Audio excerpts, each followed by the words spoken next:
ಪರಪ್ಪನ ಅಗ್ರಹಾರದಲ್ಲಿ ಕೈದಿಗಳಿಗೆ ರಾಜಾತಿಥ್ಯ ನೀಡಲಾಗ್ತಾ ಇದೆ. ಸುಪ್ರೀಂ ಆದೇಶದ ಬಳಿಕವೂ ಕೂಡ ಐಷಾರಾಮಿ ಜೀವನ ಮಾಡ್ತಾ ಇದ್ದಾರೆ. ಇಲ್ಲಿ ಹೆಂಗಾಗ್ಬಿಟ್ಟಿದೆ ಅಂತಂದ್ರೆ ಹೇಳೋರಿಲ್ಲ ಕೇಳೋರಿಲ್ಲ, ಇಷ್ಟ ಬಂದಂಗೆ ಇರಬಹುದು, ಇಷ್ಟ ಬಂದಂಗೆ ಬೇಕಾಗಿದ್ದೆಲ್ಲ ಸಿಗತ್ತೆ. ಪರಪ್ಪನ ಅಗ್ರಹಾರದಲ್ಲಿ ರಾಜಾತಿಥ್ಯವನ್ನ ನೀಡ್ತಾ ಇದ್ದಾರೆ. ಸುಪ್ರೀಂ ಆದೇಶದ ಬಳಿಕವೂ ಕೂಡ ಐಷಾರಾಮಿ ಜೀವನವನ್ನ ಒದಗಿಸ್ಕೊಡ್ತಾ ಇದ್ದಾರೆ. ರೂಮ್ನಲ್ಲಿ ಟಿವಿ ಇದೆ, ಕೈಯಲ್ಲಿ ಎರಡೆರಡು ಫೋನ್ಗಳು.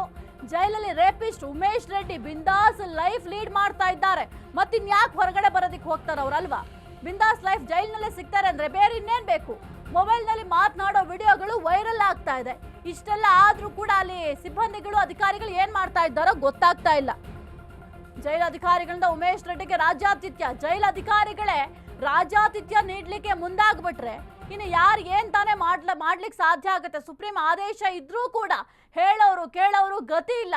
ಯಾರು ಏನ್ ಆದೇಶ ಮಾಡಿದ್ರು ನಾವು ತಲೆ ಕೆಡಿಸ್ಕೊಳ್ಳಲ್ಲ, ನಾವ್ ಇರೋದೇ ಹಿಂಗೆ ಅಂತ ಜೈಲಧಿಕಾರಿಗಳ ವರ್ತನೆ ಇದೆ. ಕೈದಿಗಳ ಕೈಗೆ ಫೋನ್ ಹೋಗುತ್ತೆ ಅಂದ್ರೆ ಫೋನ್ ಯಾರು ತಗೊಂಡೋಗಿ ಕೊಡಕ್ ಸಾಧ್ಯ? ಫೋನ್ ಅಲ್ಲಿ ಅಟ್ಲೀಸ್ಟ್ ಒಂದು ಜಾಮರ್ ಅಂತ ಹಾಕ್ತಾರೆ. ಈಗ ಒಂದು ಜೈಲ್ ಅಂತಂದಾಗ ಜೈಲು ಸುತ್ತಮುತ್ತ ಯಾವುದೇ ಫೋನ್ ಕೂಡ ವರ್ಕ್ ಆಗಬಾರ್ದು ಅಂತ ಜಾಮರನ್ನ ಹಾಕಿರ್ತಾರೆ. ಅದು ಕೂಡ ವರ್ಕ್ ಆಗ್ತಾ ಇಲ್ವಾ? ಹಾಗಾದ್ರೆ ಫೋನಲ್ಲಿ ಮಾತನಾಡ್ತಾರೆ, ಆ ಒಂದು ವಿಡಿಯೋಗಳು ವೈರಲ್ ಆಗುತ್ತೆ ಅಂತಂದ್ರೆ ಇಲ್ಲಿ ಸಿಬ್ಬಂದಿಗಳು ಎಷ್ಟರ ಮಟ್ಟಿಗೆ ನಿರ್ಲಕ್ಷ್ಯ ಮಾಡ್ತಾ ಇದ್ದಾರೆ ಅನ್ನೋದು ಎಲ್ಲರಿಗೂ ಕೂಡ ಗೊತ್ತಾಗ್ತದೆ. ಸೋಷಿಯಲ್ ಮೀಡಿಯಾದಲ್ಲಿ ಈ ವಿಡಿಯೋಗಳು ಹರಿದಾಡ್ತಾ ಇದೆ. ಇಷ್ಟಾದ್ರೂ ಕೂಡ ಎಚ್ಚೆತ್ಕೊಳ್ಳಲ್ಲ. ನಮ್ಮ ಇಷ್ಟ ಬಂದಾಗ ನಾವು ಇರ್ತೀವಿ ಅಂತಂದ್ರೆ ಏನು ಹೇಳಲಿಕ್ಕಾಗಲ್ಲ. ಸುಪ್ರೀಂ ಕೋರ್ಟ್ ಆದೇಶವನ್ನೇ ಅವರು ಉಲ್ಲಂಘನೆ ಮಾಡ್ತಾ ಇದ್ದಾರೆ ಅಂತಂದ್ರೆ ಅವರ ವಿರುದ್ಧ ಕೂಡ ಕಠಿಣ ಕ್ರಮವನ್ನ ತೆಗೆದುಕೊಳ್ಬೇಕಾಗುತ್ತೆ. ಜೈಲಧಿಕಾರಿಗಳೇ ಈ ರೀತಿಯ ರಾಜಾತಿಥ್ಯವನ್ನ ಒದಗಿಸ್ತಾ ಇದ್ದಾರೆ. ನೀವು ಗಮನಿಸ್ತಾ ಇದ್ದೀರಾ ಯಾವ ರೀತಿ ರಾಜಾತಿಥ್ಯ ನೀಡ್ತಾ ಇದ್ದಾರೆ ಅಂತ. ಇನ್ನು ಜೈಲಿನಲ್ಲಿ ಟಿವಿ ಅವ್ರಿಗೆ ಇರುವಂತಹ ರೂಮ್ ಏನಿದೆ ಅಲ್ಲಿ ಟಿವಿ ಬೇರೆ ಕೊಡ್ತಾರಂತೆ. ಟಿವಿ ನೋಡ್ಕೊಂಡು ಆರಾಮ್ಸೆ ಇರ್ಲಿ. ಅವ್ರಿಗೇನಾಗಬೇಕು? ಜೈಲಿಗೆ ಯಾಕೆ ಹೋಗ್ತಾರೆ ಅನ್ನೋ ಒಂದು ಅರಿವು ಕೂಡ ಇರೋದಿಲ್ಲ. ಜೈಲಿಗೆ ಹೋಗೋ ಉದ್ದೇಶ ಏನು? ಅವ್ರು ಮಾಡಿರೋ ತಪ್ಪಿಗೆ ಪಶ್ಚಾತ್ತಾಪ ಆಗಬೇಕು. ನೆಕ್ಸ್ಟ್ ಅವ್ರು ಈ ತಪ್ಪನ್ನ ರಿಪೀಟ್ ಮಾಡಬಾರ್ದು ಅಂತ ಶಿಕ್ಷೆಯನ್ನ ವಿಧಿಸೋದವ್ರಿಗೆ. ಅದನ್ನ ಬಿಟ್ಟು ನೀವು ಆರಾಮ್ಸೆ ಟಿವಿ ನೋಡ್ಕೊಂಡು ಕೂತ್ಕೊಳ್ಳಿ, ನಿಮ್ ಇಷ್ಟ ಬಂದಂಗೆ ಇರೋದಾದ್ರೆ ಜೈಲಿಗೆ ಯಾಕೆ ಹೋಗ್ಬೇಕು? ಮನೇಲೇ ಇರ್ಬೋದಲ್ಲ, ನಮ್ಮ ಮಧ್ಯೆ ಓಡಾಡ್ಕೊಂಡು ಇರ್ಬೋದಲ್ಲ. ಇಷ್ಟೆಲ್ಲ ಮಾಡಿಬಿಟ್ಟು ಆರಾಮ್ಸೆ ಜೈಲಿನಲ್ಲಿ ರಾಜಾತಿಥ್ಯ ಸಿಗುತ್ತೆ ಅಂತಂದ್ರೆ ಎಲ್ಲರೂ ಕೂಡ ತಪ್ಪುಗಳನ್ನ ಮಾಡ್ತಾರೆ. ಜೈಲಲ್ಲಿ ಸ್ಟ್ರಿಕ್ಟ್ ಆಗಿ ರೂಲ್ಸ್ನ ಫಾಲೋ ಮಾಡಬೇಕಾಗುತ್ತೆ. ಮೊದಲಿಗೆ ಜೈಲಧಿಕಾರಿಗಳು ಸರಿಯಾಗಿದ್ರೆ ಈ ರೀತಿಯ ತಪ್ಪುಗಳು ಆಗೋದೇ ಇಲ್ಲ. ಇಲ್ಲಿ ಜೈಲಧಿಕಾರಿಗಳ ನಿರ್ಲಕ್ಷ್ಯ ಎದ್ದು ಕಾಣ್ತಾರೆ ನೋಡಿ. ನೀವು ನೋಡ್ತಾ ಇದ್ದೀರಾ, ಕೈಯಲ್ಲಿ ಫೋನು, ಹಿಂದೆಗಡೆ ಟಿವಿ. ಇಷ್ಟ ಬಂದಿದ್ದು ಯಾವುದೋ ಸಾಂಗ್ ಹಾಕೊಂಡು ನೋಡ್ತಾವ್ರೆ. ಅವ್ರಿಗೆ ಇಷ್ಟ ಬಂದಂಗೆ ಇದ್ದಾರೆ ಜೈಲಿನಲ್ಲಿ. ಅದು ಜೈಲ್ ಅಂತ ನನಗಂತೂ ಅನ್ನಿಸ್ತಾ ಇಲ್ಲ. ನಿಮ್ಗೇನಾರು ಅನಿಸುತ್ತಾ ನೋಡಿ? ನನಗಂತೂ ಕಂಪ್ಲೀಟ್ ಅದು ಮನೆ ಅಂತ ಅನ್ನಿಸ್ತಾ ಇದೆ. ಮನೆಗಳಲ್ಲಿ ನಾವು ಆರಾಮ್ಸೆ ಕುತ್ಕೊಂಡು ಟಿವಿ ಹಾಕೊಂಡು ಕೆಳಗಡೆ ಕುತ್ಕೊಂಡು ಫೋನಲ್ಲಿ ಮಾತಾಡ್ತೀವಲ್ಲ, ಹಳ್ಳಿಗಳಲ್ಲೆಲ್ಲ ಮಾತಾಡ್ತಾ ಇರ್ತಾರಲ್ಲ ಆರಾಮ್ಸೆ, ಹಂಗೆ ಮಾತಾಡ್ತಾ ಇದ್ದಾರಲ್ಲಿ. ಹೇಳೋರಿಲ್ಲ ಕೇಳೋರಿಲ್ಲ. ಒಬ್ರು ಅಧಿಕಾರಿಗಳು ಇಷ್ಟೆಲ್ಲ ಗಮನ ಕೂಡ ಇಲ್ವಾ ಅವ್ರಿಗೆ ಅಂತ. ಜೈಲಧಿಕಾರಿಗಳಿಂದ ಈ ರೀತಿಯಾಗಿ ರಾಜಾತಿಥ್ಯ ಕೊಡ್ತಾರೆ ಅಂತ ಅಂದ್ರೆ ಜೈಲಧಿಕಾರಿಗಳು ಎಷ್ಟರ ಮಟ್ಟಿಗೆ ಕರ್ತವ್ಯ ನಿರ್ವಹಿಸ್ತಾ ಇದ್ದಾರೆ ಅನ್ನೋದು ಇದ್ರಲ್ಲಿ ಗೊತ್ತಾಗ್ತಾ ಇದೆ.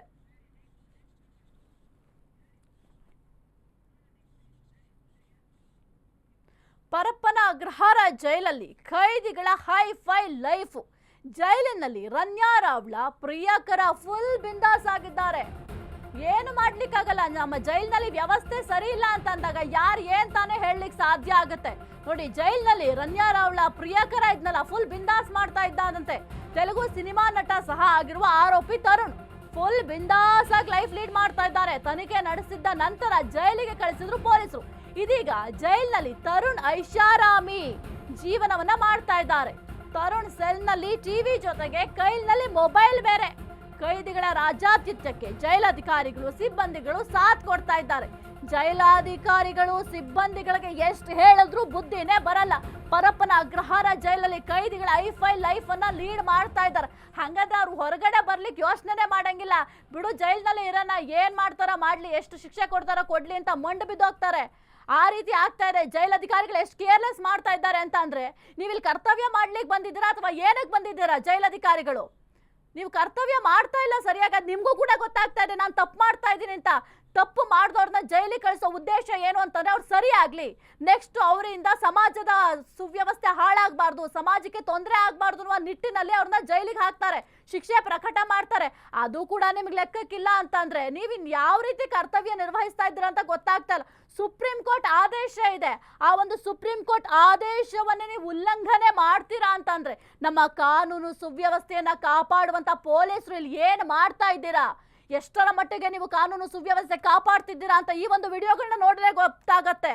ಉಮೇಶ್ ರೆಡ್ಡಿ ಕೈಲಿ ಫೋನ್ ಇದೆ, ಟಿವಿ ನೋಡ್ತಾ ಇದ್ದಾರೆ, ಜೊತೆಗೆ ತರುಣ್ ಅವರು ಐಷಾರಾಮಿ ಜೀವನ ಮಾಡ್ತಾ ಇದ್ದಾರೆ. ಬೇಕಾಬಿಟ್ಟಿ ಜೀವನ ಮಾಡೋದಾದ್ರೆ ಇನ್ ಯಾಕೆ ಜೈಲ್ಗೆ ಹೋಗ್ಬೇಕು?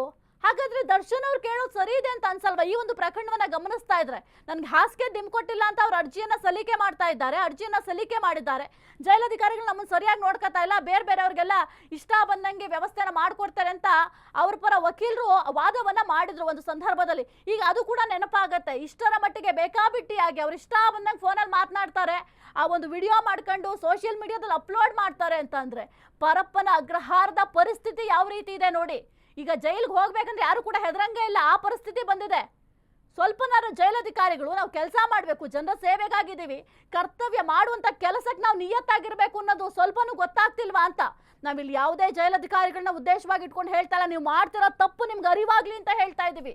ಬೇಕಾಬಿಟ್ಟಿಯಾಗಿ ಅಲ್ಲಿ ಜೈಲಿನಲ್ಲಿ ರಾಜಾತಿಥ್ಯ ಕೊಡ್ತೀರಾ, ಐಷಾರಾಮಿ ಜೀವನ ಮಾಡ್ತೀರಾ ಅಂತಂದ್ರೆ ಅವ್ರ ತಪ್ಪಿನ ಅರಿವಾಗೋದಾದ್ರೂ ಹೆಂಗೆ? ಇಷ್ಟ ಬಂದಂಗೆ ಇರ್ತಾರೆ, ಹಂಗಾರೆ ಎಲ್ಲರೂ ಜೈಲ್ಗೆ ಹೋಗ್ತಾರೆ ಬಿಡ್ರಿ, ಅಲ್ಲೇನು ರಾಜಾತಿಥ್ಯ ಕೊಡ್ತಾರೆ? ಹೆಂಗ್ರಿ ಕೊಡಕ್ ಸಾಧ್ಯ? ಸರಿ, ಜೈಲಿನಲ್ಲಿ ಮೊಬೈಲ್ ಯಾವ ರೀತಿ ಬರೋದಕ್ಕೆ ಸಾಧ್ಯ ಆಗುತ್ತೆ?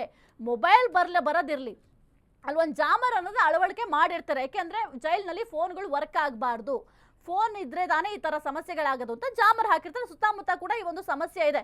ಎಷ್ಟೋ ಜನ ಆ ಒಂದು ಟೈಮಲ್ಲಿ ಆರೋಪ ಕೂಡ ಮಾಡಿದ್ರು, ಸುತ್ತಮುತ್ತ ಕೂಡ ನಮ್ಮ ಮೊಬೈಲ್ಗಳು ವರ್ಕ್ ಆಗ್ತಿಲ್ಲ ಅಂತ. ಆದ್ರೆ ಇಲ್ಲಿ ಜಾಮರ್ ಇಲ್ವಾ ಅಂತ ನನ್ಗೆ ಅನ್ನಿಸ್ತಾ ಇದೆ.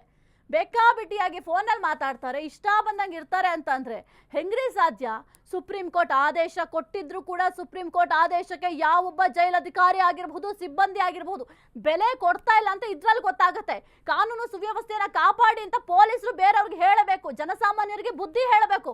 ನೀವೇ ಈ ರೀತಿಯಾಗಿ ಕಾನೂನು ಸುವ್ಯವಸ್ಥೆ ಕಾಪಾಡ್ತೀರಾ ಅಂತಂದ್ರೆ ನಮ್ಮ ಸಮಾಜದ ಸ್ವಾಸ್ಥ್ಯ ಹಾಳಾಗದೆ ಇನ್ನೇನಾಗತ್ತೆ? ಇಂಥ ಕ್ರಿಮಿನಲ್ಸ್ಗಳು ಹೆಚ್ಚಾಗ್ತಾ ಹೋಗ್ತಾರೆ. ಕೇವಲ ಉಮೇಶ್ ರೆಡ್ಡಿ, ತರುಣ್ಗೆ ಹೇಳ್ತಾ ಇಲ್ಲ, ಎಷ್ಟೋ ಕ್ರಿಮಿನಲ್ಸ್ಗಳಿದ್ದಾರೆ. ಇವ್ರಿಗೆ ನೀವು ಇಷ್ಟು ಸೌಲಭ್ಯ ಕೊಟ್ಟಿದ್ದೀರಾ ಅಂತಂದ್ರೆ ಬೇರೆಯವ್ರಿಗೆ ಕೊಟ್ಟಿಲ್ಲ ಅನ್ನೋದಕ್ಕೆ ಏನ್ ಸಾಕ್ಷಿ ಇದೆ? ಮೊಬೈಲ್ ಹೆಂಗೆ ಜೈಲೊಳಗಡೆ ಬರುತ್ತೆ? ಜೈಲಧಿಕಾರಿಗಳು ಯಾವುದನ್ನು ಕೂಡ ಗಮನಿಸ್ತಾ ಇಲ್ವಾ? ಜೊತೆಗೆ ಸೋಷಿಯಲ್ ಮೀಡಿಯಾದಲ್ಲಿ ಈ ವಿಡಿಯೋಗಳು ವೈರಲ್ ಆಗುತ್ತೆ ಅಂತಂದ್ರೆ ಏನ್ ಕೈ ಕಟ್ಕೊಂಡು ಕೂತಿದ್ದೀರಾ? ಏನ್ ಬೇಕಾದ್ರೆ ಮಾಡ್ಕೊಂಡ್ಲಿ, ಕೇವಲ ಸುಪ್ರೀಂ ಕೋರ್ಟ್ ಆದೇಶವನ್ನ ಉಲ್ಲಂಘನೆ ಮಾಡಿದವ್ರಿಗೆ ಬೇರೆಯವ್ರು ಯಾವ ಆದೇಶವನ್ನ ನೀವು ಪಾಲನೆ ಮಾಡ್ತೀರಾ? ಇದರ ಕುರಿತು ಹೆಚ್ಚಿನ ಮಾಹಿತಿ ನೀಡ್ತಾ ನಮ್ಮ ಪ್ರತಿನಿಧಿ ಅರುಣ್, ಇಷ್ಟೊಂದು ನಿರ್ಲಕ್ಷ್ಯ ಯಾಕೆ ಪರಪ್ಪನ ಅಗ್ರಹಾರದಲ್ಲಿ ಅಂತ? ಸುಪ್ರೀಂ ಕೋರ್ಟ್ ಆದೇಶವನ್ನೇ ಉಲ್ಲಂಘನೆ ಮಾಡ್ತಾ ಇದ್ದಾರೆ ಅಂತಂದ್ರೆ ಕಾನೂನು ಸುವ್ಯವಸ್ಥೆ ಯಾವ ರೀತಿ ಕಾಪಾಡ್ತಾರೆ ಇಲ್ಲಿ ಜೈಲಧಿಕಾರಿಗಳು ಮತ್ತೆ ಸಿಬ್ಬಂದಿಗಳು? ರಾಜಾತಿಥ್ಯವನ್ನ ಕೊಡ್ತಾ ಇದ್ದಾರೆ ಆರೋಪಿಗಳಿಗೆ. ಅಲ್ಲ, ಅಟ್ಲೀಸ್ಟ್ ಒಂದು ಕಾಮನ್ ಸೆನ್ಸ್ ಇರ್ಬೇಕಲ್ವಾ? ಜೈಲಿಗೆ ಯಾವ ಕಾರಣಕ್ಕೆ ಹೋಗ್ತಾರೆ? ತಮ್ಮ ತಪ್ಪಿನ ಅರಿವಾಗ್ಲಿ ಅಂತ ಶಿಕ್ಷೆ ಪ್ರಕಟ ಮಾಡ್ತಾರೆ, ಶಿಕ್ಷೆ ಕೊಡ್ತಾರೆ. ಈ ರೀತಿ ರಾಜಾತಿಥ್ಯ ಕೊಡ್ತಾ ಹೋದ್ರೆ ಕ್ರಿಮಿನಲ್ಸ್ ಗಳ ಸಂಖ್ಯೆ ಹೆಚ್ಚಾಗುತ್ತೆ ಅನ್ನೋ ಸೆನ್ಸ್ ಬೇಡವಾ? ಏನಂದ್ರೆ ಬೆಂಗಳೂರಿನ ಪರಪ್ಪನಗರದ ಜೈಲಿಗೆ ಈಗ ಈ ರೀತಿ ಸ್ಪೆಷಲ್ ಜೈಲ್ ಇದೆ. ಯಾಕಂದ್ರೆ ಎಲ್ಲ ಆರೋಪಿಗಳು ಎಲ್ಲ ಹೋಗ್ತಾರೆ, ಅಲ್ಲಿ ಒಂದಿಸಿದಂತ ಒಂದು ಸೌಲಭ್ಯಗಳು ಅವ್ರಿಗೆ ಸಿಗಲ್ಲ. ಆದ್ರೆ ಈ ರೀತಿ ಅಕ್ರಮವಾಗಿ ಸೌಲಭ್ಯಗಳನ್ನ ಪಡ್ಕೊಳ್ತಾ ಇರೋದು ಬೆಳಕಿಗೆ ಬರ್ತಾನೆ ಇದೆ. ಯಾಕಂದ್ರೆ ಅವ್ರಿಗೆ ಮಾತ್ರ ಕೊಡ್ತಾ ಇರೋ ಆದ್ರೆ ಬೇರೆ ಈ ರೀತಿ ರಾಜಾತಿಥ್ಯ ಸಿಗ್ತಾ ಇರುವಂತದ್ದು ಸೌಲಭ್ಯಗಳು ಸಿಕ್ಕಿತ್ತು ಜೈಲಲ್ಲಿ ಮಾಡಿ ಕಟ್ ಮಾಡ್ಕೊಳ್ಳಿಲ್ಲ. ಅದರ ನಂತರ ಇದೀಗ ಏನೋ ಉಮೇಶ್ ರೆಡ್ಡಿ ಅಂದ್ರೆ ಕನ್ವಿಕ್ಟೆಡ್ ಕೈದಿ ಯಾರಿದ್ದಾರೆ ಅವ್ರಿಗೆ ಈ ರೀತಿಯ ವಿಶೇಷ ಸೌಲಭ್ಯಗಳು ಸಿಗ್ತಾ ಇರೋದು, ಮೊಬೈಲ್ ಫೋನ್ ಸಿಗ್ತಾ ಇರುವಂತದ್ದು, ಮತ್ತೆ ಅವ್ರಿಗೆ ಬೇಕಾದಂತಹ ಅಡಿಗೆಯನ್ನ ಮಾಡ್ಕೊಂಡು ತಿನ್ನಕ್ಕೆ ಎಲ್ಲಾ ರೀತಿಯಾದಂತಹ ಸೌಲಭ್ಯಗಳು ಜೈಲಲ್ಲಿ ಸಿಗ್ತಾ ಇರುವಂತದ್ದು. ಅದೇ ರೀತಿ ರಣ್ಯ ಏನು ಅವರ ಪ್ರಕರಣ ಏನಿದೆ, ಗೋವಿಂದ ಸ್ಮಗ್ಲಿಂಗ್ ಪ್ರಕರಣ ಏನಿದೆ, ಸೊ ಅದರಲ್ಲಿ ಬಂಧಿತರಾಗಿದ್ದಂತ ಏನು ಆಕೆಯ ಪ್ರಿಯಕರ ಯಾರಿದ್ದಾರೆ, ತೆಲುಗು ನಟ ತರುಣ್ ಏನಿದ್ದಾರೆ, ಸೊ ಆತನಿಗೂ ಸಹ ಎಲ್ಲಾ ರೀತಿಯ ಸೌಲಭ್ಯಗಳು ಸಿಗ್ತಾ ಇರುವಂತದ್ದು. ಅಂದ್ರೆ ಏನು ಇದು ಅಲ್ಲಿ ಸಿಗ್ತಾ ಇರುವಂತಹ ಮೊಬೈಲ್ಗಳು ಇರ್ಬೋದು, ಮತ್ತೆ ಸೆಲ್ ಟಿವಿ ಇರ್ಬೋದು, ಮತ್ತೆ ಆ ರಾಜಕೀಯ ಇರ್ಬೋದು, ಮತ್ತೆ ಎಲ್ಲಾನು ಸಹ ಅವ್ರಿಗೆ ಸಿಗ್ತಾ ಇರುವಂತದ್ದು, ಗೊತ್ತಾಗ್ತಾ ಇರುವಂತದ್ದು. ಕೆಲವೊಂದಷ್ಟು ವಿಡಿಯೋಗಳು ಸಹ ವೈರಲ್ ಆಗ್ತಾ ಇರುವಂತದ್ದು. ಮತ್ತೆ ಏನಂದ್ರೆ ಈ ಒಂದು ಪ್ರಕರಣದಲ್ಲಿ ಏನು ಎಲ್ಲಾ ರೀತಿಯ ಸೌಲಭ್ಯಗಳು ಅವ್ರಿಗೆ ಸಿಗ್ತಾ ಇರುವಂತದ್ದು ಇರ್ಬೋದು, ಮತ್ತೆ ಬೇರೆ ಬೇರೆ ಇದಿರ್ಬೋದು, ಎಲ್ಲಾನು ಸಿಗ್ತಾ ಇರುವಂತದ್ದು ಗೊತ್ತಾಗಿರುವಂತದ್ದು. ಮತ್ತೆ ಜೈಲಲ್ಲೇ ಅವ್ರು ಎಲ್ಲಾ ರೀತಿಯ ಸೌಲಭ್ಯಗಳನ್ನ ಮಾಡ್ಕೊಂತಾ ಇರುವಂತದ್ದು. ಮತ್ತೆ ಅಡಿಗೆ ಇರ್ಬೋದು, ಮತ್ತೆ ಊಟ ಇರ್ಬೋದು, ಮತ್ತೆ ಅವ್ರಿಗೆ ಯಾವ ರೀತಿಯ ತಿಂಡಿ ಬೇಕು, ಯಾವ ರೀತಿಯ ಊಟ ಬೇಕು, ಮತ್ತೆ ಯಾವ ರೀತಿಯ ಎಲ್ಲಾನು ಸೌಲಭ್ಯ ಬೇಕಾದ್ರೆ ನೀರು ಇರ್ಬೋದು, ಮತ್ತೆ ಅಡಿಗೆ ಸಾಮಾನು ಏನ್ ಸಿಗುತ್ತೆ ಎಲ್ಲಾನು ಸಿಗ್ತಾ ಇರುವಂತದ್ದು. ಮತ್ತೆ ಅಡಿಗೆ ಮಸಾಲೆ ಪದಾರ್ಥಗಳು ಎಲ್ಲಾನು ಸಹ ಈ ರೀತಿ ಜೈಲಲ್ಲಿ ಮತ್ತೆ ರಾಜಾಭಿಷೇಕ ಸಿಗ್ತಾ ಇರೋದು. ಮತ್ತೆ ಏನು ದಯಾನಂದ್ ಅವರು ಅಲ್ಲಿ ಜೈಲಿನ ಕಾರಾಗೃಹ ಆಗಿ ಹೋಗಿದ್ರು, ಅದಾದ ಹೋಗಿರೋ ನಂತರನೂ ಸಹ ಒಂದು ಕೆಲವೊಂದು ಕಡೆಗಳನ್ನ ಹಾಕಿದ್ರು. ಆದ್ರೂ ಸಹ ಮತ್ತೆ ಏನು ಅಲ್ಲಿ ಜೈಲಲ್ಲಿ ಅಕ್ರಮ ಚಟುವಟಿಕೆಗಳು ಮುಂದುವರಿತಾ ಇರುವಂತದ್ದು. ಏನು ಉಮೇಶ್ ರೆಡ್ಡಿ ಏನಿದ್ದಾರೆ, ಒಂದು ರೆಪಿಸ್ಟ್ ಉಮೇಶ್ ರೆಡ್ಡಿ ಸುಮಾರು ಪ್ರಕರಣದಲ್ಲಿ ಅವರು ಕನ್ವಿಕ್ಟ್ ಆಗಿದ್ದಾರೆ. ಮತ್ತೆ ಸುಮಾರು ಪ್ರಕರಣದಲ್ಲಿ ಅವ್ರಿಗೆ ಜೈಲು ಸಹ ಶಿಕ್ಷೆ ಆದಂತ ಆರೋಪಿಗೆ ಮತ್ತೆ ಕೈದಿಗೆ ಯಾವ ರೀತಿಯ ಸೌಲಭ್ಯ ಸಿಗ್ತಾ ಇದೆ ಅಂತ ನೋಡ್ಬೇಕು. ಅವ್ರ ಮೊಬೈಲ್ ಅಲ್ಲಿ ಕೈಯಲ್ಲಿ 2 ಮೊಬೈಲ್ಗಳು ಇಟ್ಕೊಂಡು ಕೀಪ್ಯಾಡ್ ಮೊಬೈಲ್ಸ್ ಇರ್ಬೋದು, ಮತ್ತೆ ಆಂಡ್ರಾಯ್ಡ್ ಮೊಬೈಲ್ಸ್ ಇರ್ಬೋದು, ಮತ್ತೆ ಇಯರ್ ಬಡ್ಸ್ ಅದು ಸಹ ಜೈಲಲ್ಲಿ ಬಳಸಕ್ಕೆ ಸಿಗ್ತಾ ಇರುವಂತದ್ದು ಗೊತ್ತಾಗ್ತದೆ. ಎಲ್ಲೋ ಒಂದ್ ಕಡೆ ಅಲ್ಲಿನ ಒಳಗಡೆ ಅಧಿಕಾರಿಗಳು ಮತ್ತೆ ಕೆಲ ಕೈದಿಗಳು ಸೇರ್ಕೊಂಡು ಈ ರೀತಿಯ ಕಳ್ಳಾಟಗಳು ಆಡ್ತಾ ಇರೋದು ಪದೇ ಪದೇ ಬೆಳಕಿಗೆ ಬರ್ತಾ ಇರೋದು. ಸದ್ಯಕ್ಕೆ ಈ ರೀತಿಯ ವಿಡಿಯೋಸ್ಗಳು ವೈರಲ್ ಆಗ್ತಾ ಇರುವಂತದ್ದು. ಮುಂದಿನ ದಿನಗಳಲ್ಲಿ ಏನು ಕಾರ್ಯಗೃಹ ADGP ದಯಾನಂದ ಹಂಪಿ ಕ್ರಮ ಕೈಗೊಳ್ತಾರೆ. ಮತ್ತೆ ಏನೆಲ್ಲಾ ಕ್ರಮಗಳು, ಯಾಕಂದ್ರೆ ಈಗಾಗಲೇ ರಾಜ್ಯಾದ್ಯಂತ ಪ್ರಕರಣದಲ್ಲಿ ಸುಮಾರು 2 ಅಧಿಕಾರಿಗಳನ್ನ ಸಸ್ಪೆಂಡ್ ಅನ್ನ ಮಾಡಿದ್ರು. ಮತ್ತೆ ಈಗ ಯಾವ ರೀತಿ ಕ್ರಮ ಕೈಗೊಳ್ತಾರೆ ಅನ್ನೋದನ್ನ ಕಾಯ್ದುಕೊಳ್ಳಬೇಕಾಗುತ್ತೆ. ಓಕೆ, ಥ್ಯಾಂಕ್ ಯು ಅರುಣ್ ನಿಮ್ಮೆಲ್ಲ ಮಾಹಿತಿಗಾಗಿ.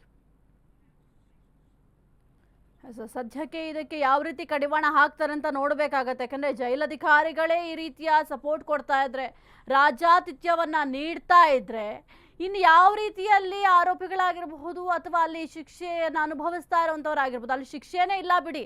ಯಾಕೆಂತಂದರೆ ಟಿ ವಿ ನೋಡ್ಕೊಂಡು ಕೂತ್ಕೋತಾರೆ, ಫೋನಲ್ಲಿ ಮಾತನಾಡ್ತಾರೆ, ಇಷ್ಟ ಬಂದಂಗೆ ಅಡುಗೆ ಮಾಡ್ಕೊಂಡು ತಿಂತಾರೆ ಅಂತ ಅಂದರೆ ಇಲ್ಲಿ ಜೈಲಧಿಕಾರಿಗಳು ಕಣ್ಣು ಮುಚ್ಕೊಂಡು ಕೂತಿದ್ದಾರಾ ಅಂತ ಒಂದು ಕಡೆ ದರ್ಶನ್ ಅವರ ವಕೀಲರು ಆರೋಪ ಮಾಡ್ತಾ ಇದ್ರಲ್ಲ, ಅದು ಸರಿ ಅನ್ಸುತ್ತೆ ಇದೆಲ್ಲವನ್ನು ಕೂಡ ನೋಡ್ತಾ ಇದ್ರೆ.